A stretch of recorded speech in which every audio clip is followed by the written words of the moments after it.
was still dark when Farid's mother woke him. "Come on," she said. "School." "I don't want to go," said Farid. "There's nothing to be scared of," said his mum. But Farid was scared.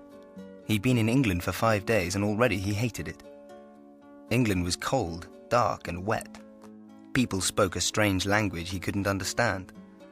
And now he had to go to school, an English school. "I wish we could go home," he said as he ate his breakfast. "We can't do that. You're old enough to understand," said Farid's mum. Farid remembered the soldiers with the guns who had come in the night looking for his dad. He was only 8, but yes, he was old enough to understand. At the school gates, children rushed past, calling out to each other in that strange language. "I'll never understand what they're saying," he whispered to his mum. "You will," she said. "You'll see." Inside, a teacher led Farid to a classroom. The whole of Class 4 went quiet and stared at him.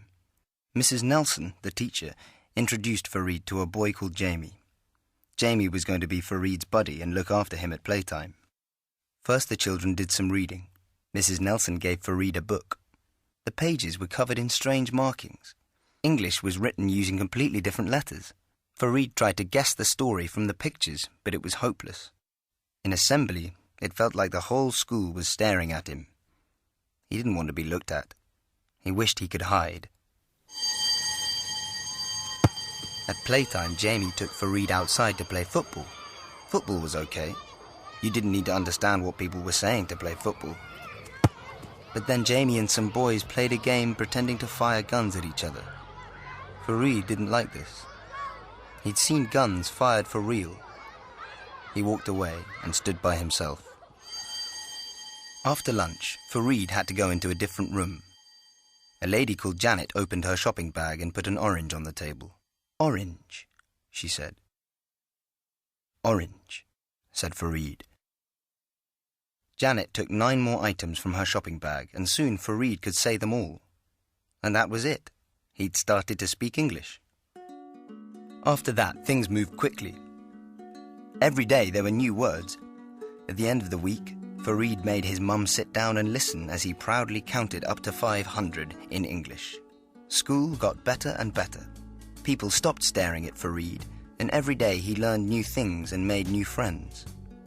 One day, Mrs.Nelson gave Farid a book in his own language and asked him to read it to the class.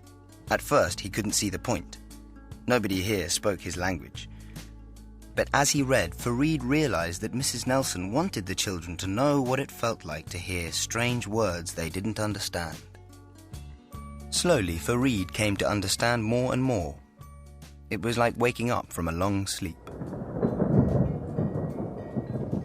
Then one wet lunchtime, Farid noticed an old chess set in the corner of the school hall. He took it to a table, set out the pieces, and thought of his dad. He remembered the day his dad had first shown him how the pieces moved. He remembered the hours they had spent playing in the evenings. Farid didn't know if he'd ever see his dad again, and he started to cry. Then Mrs. Nelson was there. She just sat down, picked up a pawn, and moved it. Farid looked up, sniffed away the tears, and moved a pawn too. Without speaking, they started to play. Farid concentrated hard and didn't even notice that people were watching the game. So it was a shock when Mrs. Nelson resigned and everybody clapped. Now everyone in the school was talking about Farid, the boy who could beat a teacher at chess. In that first year in England, 3 important things happened to Farid at school. Things he would remember forever. The first thing was when he won a chess tournament, beating older children from schools right across the city. The thing that made him most proud was the way the children cheered in assembly when they heard he'd won. He wasn't Farid who came from far away and talked funny anymore. He was Farid from our school. One of us. Our Farid. The second important thing happened when a new boy arrived. Tun, who was Vietnamese, spoke no English. When Mrs. Nelson asked Farid to be Tun's buddy, he couldn't stop smiling for the rest of the day. The third thing was the most important. It was the end of the summer term. Class 4 were listening to a story when the head teacher came in. She said that Farid needed to pick up his bag and go with her to her office. Farid was scared. He thought he must be in trouble. When the head teacher opened her office door, Farid saw his mum. But she wasn't angry. She was smiling. "Farid," she said, "we need to go quickly now." "Go where?" said Farid. "The airport," said his mum. "Why, where are we going?" asked Farid. His mum laughed. "We're not going anywhere. We're meeting someone." Farid felt like his heart had stopped. He stared at his mum.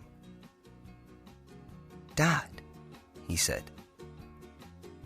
She smiled and nodded. Farid's mum couldn't keep up with him as he sprinted across the playground to the waiting taxi. This was the best day of his whole life.